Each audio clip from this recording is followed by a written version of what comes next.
We really want to bring an action platformer and to respect from the beginning the DNA of this brand. Of course, this new entry could be super modern, super fresh. And I think this is the reunion of those two things. Our expertise in platforming games and our strong desire to be sure that this is a true Prince of Persia game. Combat system, acrobatic, puzzle, narration. So we knew that because of our experience on Rayman, that we can bring such kind of experience in 2D, but the core experience is a Prince of Persia game.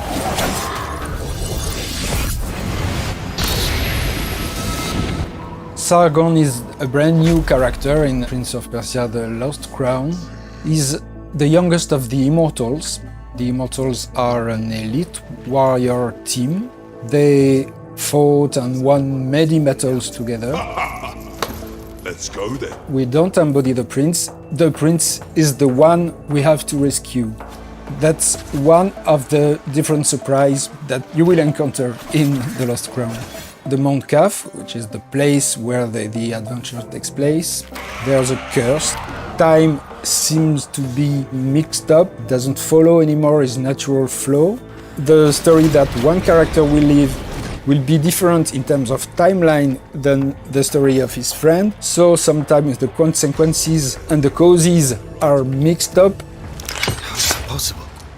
They left not long before us. The starting point was to immerse ourselves in the Persian culture and legacy, which is so rich. When you learn, you have a strong emotion, you are amazed. You want to translate that feeling to the players, a feeling of exploring something new. And we get our inspiration from real places, like palace or temple, and even some natural landscape, like the Iranian forest, which is a real forest.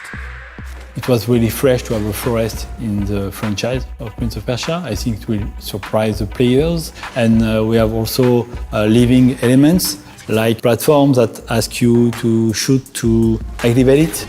We think that for Prince of Persia it's very important to have demanding platforming. We have level designers that are very expert of platforming because they worked on Rayman and things like that. And we also try to have gameplay elements that are unique. So like the bells, you have to shoot to reveal platform. When you create this kind of gameplay element, we have a lot of ideas, so you understand that you could do a navigation puzzle, you could do very tricky platforming, and even you could use it in combat. If you have enemies on it, you just have to shoot the bell and let the enemy fall in the spike, things like that. I think the strength of our game is that we have characters that is really easy to handle, so we can easily mix combat and platforming. I like to compare everything that is tied to platforming and combat to a music partition. I see a half and quarter and whole everywhere. And that was something that we use a lot for the platforming and combat.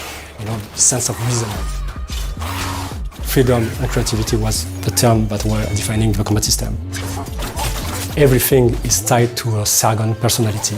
He's like inventing his own movement. So it was really important to have the same approach between the way he's moving and the way the player can execute their combos.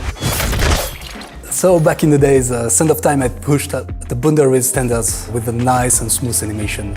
So of course for the Last Crown, we are aiming the highest animation quality as possible. And the goal is to have a really smooth, challenging and responsive gameplay. All the gameplay animation is based on keyframe.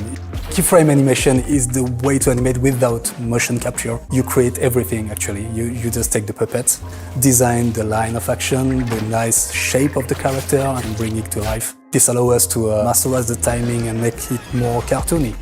If you ask for two actors to grab one by the head and launch it, it's not just possible. So you can create everything with keyframe. It's really important for us to make sure that this game is modern and respect players' cleverness and autonomy. To be sure that our players feel free to decide what is their next objective, because this is a genre where you are in isolation. This is a feel that you had in the first Prince of Persia. So it's very important to always give information to players. Sometimes it's obvious, like big gating and the big landmarks. Sometimes it's been more subtle. It lets the player discover the consistency of the world and how everything is connected. What we have developed is a lot of things, a new lore, new characters, a new combat system, a new art direction, a new narration. So it's something very important to say that this team has made a wonderful job on still working hard to bring a top quality game. Very important to talk about them.